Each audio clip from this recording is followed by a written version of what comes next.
นะครับยังทำภาษีก็ยังยื่นภาษีก็ยังไม่ผ่านนะครับเขาก็ต้องมาทำอยู่ที่ฝั่งพม่า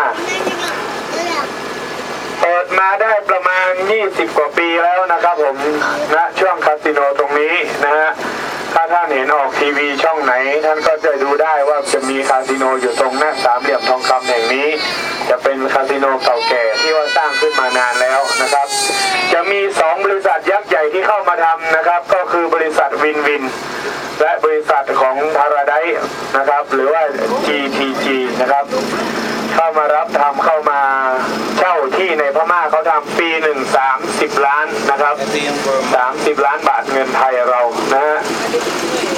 ตรงนี้ข้ามกันได้นะครับตรงหน้าจุดตม.ไทยนะครับตรงสามเหลี่ยมทองคำนะครับท่านสามารถพากันข้ามได้นะตรงนั้นนะครับทำเรื่องข้ามก็เหมือนกับเราข้ามไปเที่ยวฝั่งพม่าทางท่าขี้เหล็กแม่สายนั่นแหละนะครับ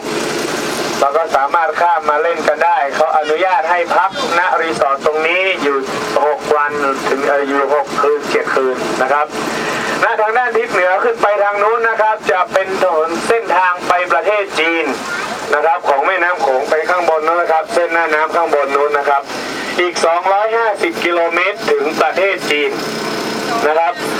ณตรงจุดนี้ท่านจะเข้าสู่ประเทศจีนก็คือเขตคุนหมิงนะฮะ12 ปันนานะครับเข้าไปถึงณตรงนั้นได้นะครับจะมีเรือขนสินค้าของเขาขึ้นไปใช้เวลาเดินทางการขนสินค้าของเขาก็จะอยู่ที่ประมาณ2 วัน 3 คืนนะฮะประมาณนี้แหละนะครับไปถึงช่วงมืดๆนะฮะมืดๆหรือว่าช่วงประมาณดึกๆหน่อยใกล้ๆจะสว่างนั่นแหละช่วงเดินทางนะฮะของสินค้าแต่ถ้าเรือนักท่องเที่ยวนะครับก็ไปกันประมาณ1 คืนกับอีก2 วันครับจะเร็วหน่อยเพราะว่าไม่ต้องชะลอหน้าน้ำอะไรเยอะนะครับเรือท่องเที่ยวจะวิ่งเร็วหน่อยแต่เรือของเราที่เรากำลังนั่งตอนนี้ไปไม่ได้แล้วท่านจะไปต้องติดต่อบริษัท4 เลนทัวร์นะครับจะอยู่ที่เชียงราย5 แยกพ่อขุนเชียงรายนะครับผมจะพาท่านลงไปดูเรือสินค้าของจีนครับว่าเศรษฐกิจไทยเราไปถึงไหนแล้วนะฮะไทยเราส่งสินค้าอะไรออกบ้างทางภาคนี้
ตรงจุดนี้นะครับทางด้านซ้ายมือท่านจะเห็นเรือขนสินค้าของประเทศจีนนะครับที่เห็นเป็นลายทางนี้จะเป็นเรือหน้าน้ำของประเทศลาวนะครับเรือปกป้องหน้าน้ำของประเทศลาวท่านสามารถมองเห็นได้001และมีหมายเลขลาวอยู่ตรงนี้เป็นเรือปกป้องหน้าน้ำโขงนะครับหน้าน้ำของประเทศลาวและของไทยเราก็จะมีตำรวจน้ำนะครับ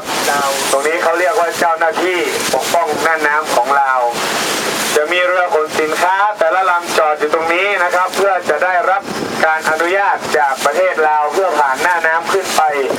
นะครับสู่ประเทศจีนและทางด้านลงมาอีกนิดหนึ่งท่านจะเห็นเรือที่มีแพใหญ่ๆนี่จะเป็นเรือขน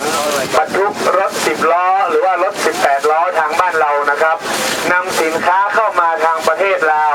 และสามารถเดินทางไปทางประเทศจีนได้โดยผ่านทางประเทศลาวนะครับณจุดตรงนี้เราสามารถขนสินค้าออกได้นะครับไม่ว่ารัฐบาลยุคไหนก็จะผลักการออกตรงนี้ลงไปอีกนิดหนึ่งท่านจะเห็นท่าเรือนะครับเขาเรียกว่าท่ามังกรนะครับหรือว่าเป็นคิงโรมันนะครับเป็นบ่อนที่ว่าประเทศจีนเขามาสร้างไว้ณที่ลาวนะครับ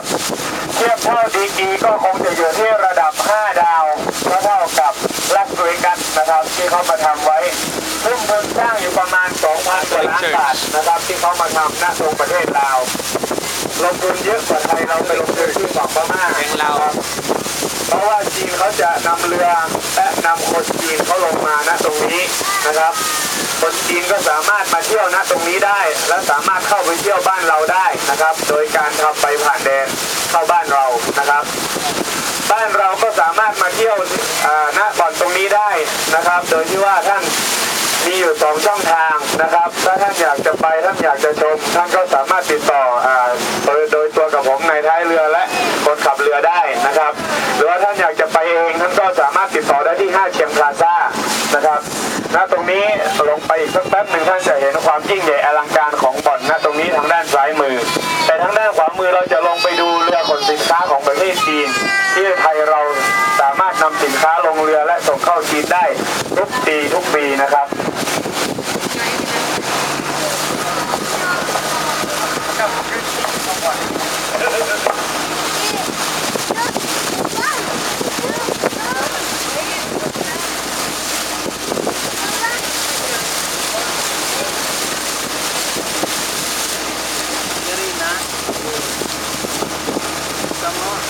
Alipa.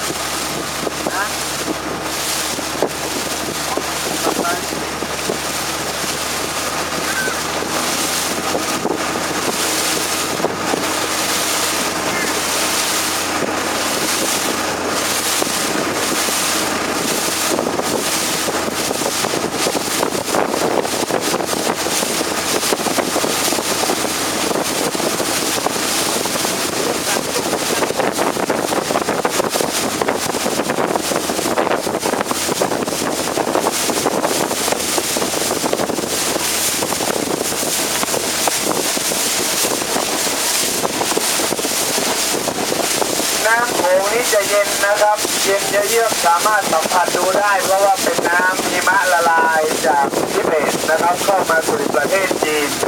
ผ่านจีนลงมาสู่คุนหมิงผ่าน12 พนาลงมาทางฝั่งพม่าเข้าสู่ขอนเลยและเข้ามาสู่ประเทศลาวนะครับและผ่านมาถึงบ้านเราจากบ้านเราก็ลงไปทางหนองคายเข้าสู่ทะเลอ่าวไทยนะครับแม่น้ำสายประวัติศาสตร์แห่งนี้นะฮะ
ทางด้านขวามือของท่านนี่แหละนะครับที่เป็นเรือจีนเห็นไหมฮะรถ10 ล้อรถ18 ล้อพ่วงกำลังลงมาขนสินค้าหน้าช่วงนี้เข้าไปสู่ประเทศจีนก็จะเป็นพวกกระทิงแดงอัดกระป๋องนะครับและจะเป็นรถยนต์และยางพาราเมื่อวานนี้ก็จะไปอยู่ประมาณ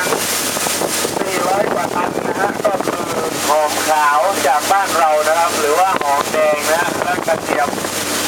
เพื่อนำสินค้าส่งออกนะฮะเป็นเงื่อนไขของรัฐบาลที่ได้ทำสัญญากับประเทศจีนไว้นะครับหากท่านมีสินค้าที่จะนำออกและส่งออกได้ท่านก็สามารถติดต่อชิปปิ้งและมาลงท่าเรือตรงนี้ได้นะครับสามารถนำสินค้าท่านผ่าน YouTube หรือผ่านอินเทอร์เน็ตเข้าสู่ประเทศจีนได้นะฮะทางด้านซ้ายมือท่านกำลังจะเห็นความอลังการของบ่อนคาสิโนหรือว่าทางด้านจิงโรมันนะครับจะเป็นบ่อนของประเทศจีนนะฮะเป็นบ่อนคนจีนเข้ามาเปิดณตรงประเทศลาวนี้ ทำสัญญาเช่ากันไว้ปีละ200 ล้านบาทนะครับทำสัญญาเช่าประเทศของลาวทำไว้นะฮะปีละ200 ล้านบาทณตรงนี้แหละนะครับบ่อนตรงนี้ท่านเฉลิมอยู่บำรุงท่านเคยมาชี้ให้ดูนะฮะว่าบ่อนใหญ่ท่านคงเห็นนะฮะออกข่าวทีวีทางช่อง37นะฮะ3571ออกทุกช่องนะครับณบ่อนตรงนี้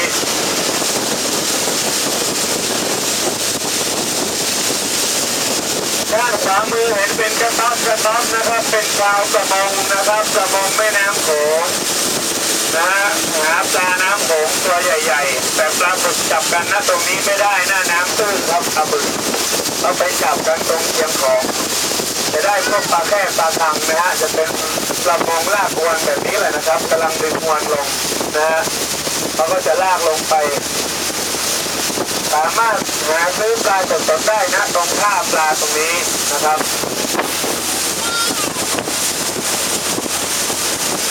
อีกสักครู่เรือของเราจะนำพาท่านเข้าไปสู่ประเทศลาวหรือว่าเกาะดอนตาวนะครับท่านไปชำระนะครับค่าขึ้นเหยียบแผ่นดินหรือว่าค่าธรรมเนียมของลาวนะครับคนละ30 บาทท่านละ30 บาทถ้าหากท่านอยากจะไปเที่ยวชมความอลังการของคิงโรมันนะตรงข้างในนั้นท่านต้องติดต่อกับคนเรือเดี๋ยวคนเรือจะติดต่อให้พนักงานเขานำรถมารับท่านบริการรถฟรีนะครับจากลาวจากเกาะดอนตาวไปสู่คิงโรมันมีเรือมีรถบริการฟรีนะครับทางด้านข้ารถของเขาก็จะจอดรอเราอยู่นะตรงที่จอดเรือท่านไปเที่ยวแล้วท่านก็กลับมาหาคนเรือเราได้กลับมาหาเรือเราตรงนี้เรือเราจะรอท่านนะมีเวลาท่านประมาณ1 ชั่วโมงแล้วไปคิงโรมันนะครับถ้าท่านจะเที่ยวช้อปปิ้งเฉพาะตลาดปลอดภาษีลาวก็ให้ท่านเที่ยวประมาณ20 นาทีแล้วก็เจอกันนะครับ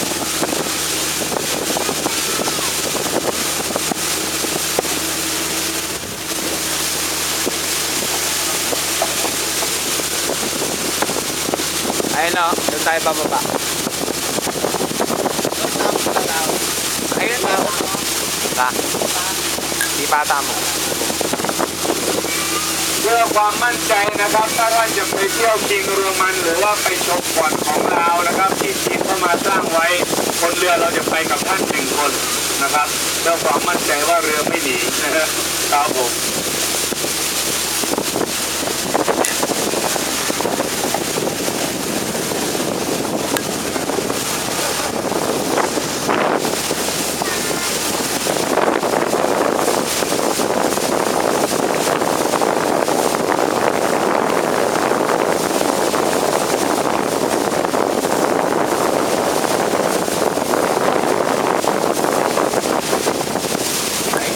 Kayo sa isang bike. Dalawang bike na. Dalawang country. Laos.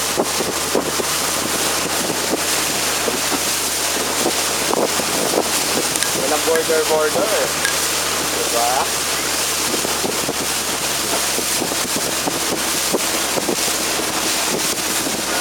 Nakapit sa Laos.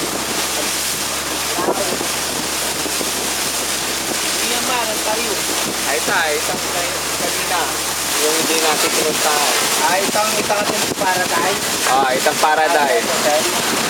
ตลาดปลอดภาษีลาวนะครับณตรงนี้จะมีเหล้าบุหรี่หรือว่าไวน์นะครับที่ยี่ห้อดังๆเขาจะนำมาขายกันณตรงนี้เป็นตลาดปลอดภาษีที่นำมาจากประเทศเพื่อนบ้านนะครับอาจจะเป็นเวียดนามก็มีนะครับหรือว่าไวน์จากจีนก็มีนะครับเป็นไวน์ชั้นดีหรือว่าเหล้าชั้นดีนะครับบุหรี่ทุกกระต้อนบุหรี่ทุกซองท่านสามารถแกะดูได้ถ้าขึ้นราไม่ต้องเอานะครับท่านสามารถคืนให้เจ้าของร้านเขาได้เลยนะครับเสื้อผ้าสามารถต่อราคากันได้ต่อรองราคากันได้นะครับกระเป๋านะครับกระเป๋าแบรนด์เนมจะอยู่ทางด้านบนนะครับจะมีร้านค้ากระเป๋าแบรนด์เนมทุกอย่างนะครับไม่ว่ายูปองหรือว่าจะเป็นกระเป๋าที่ยี่ห้อดังๆทางไทยเราใช้กันขายกันแพงๆก็จะขายกันตรงนี้แหละครับถูกๆท่านสามารถลงมาแวะซื้อแวะชมกันได้นะครับ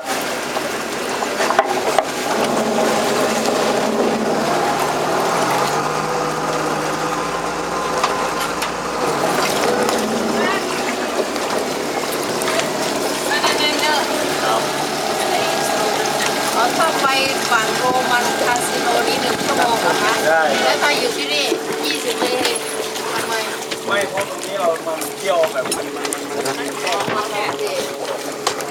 you want to go to Roman Casino 1 hour, they have free bags. Oh, mamay. Tara, tara. Oh. Free carya ka na? Oh, wow. Wow.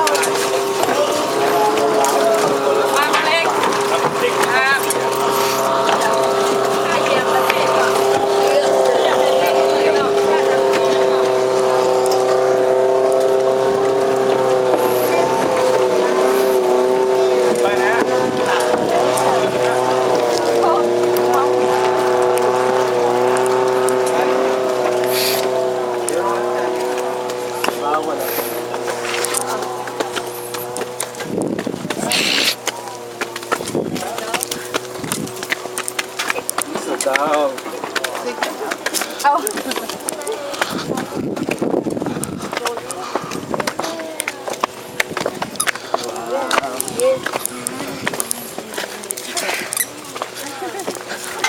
How many minutes we can stay here? 20 minutes, 20 minutes. Ah, maybe 30. okay, we go now. Kaya lang, aluan mo. Pera rin yun eh. Waliwa na. Pwede natanggap sila ng bat. Natanggap ng bat yan.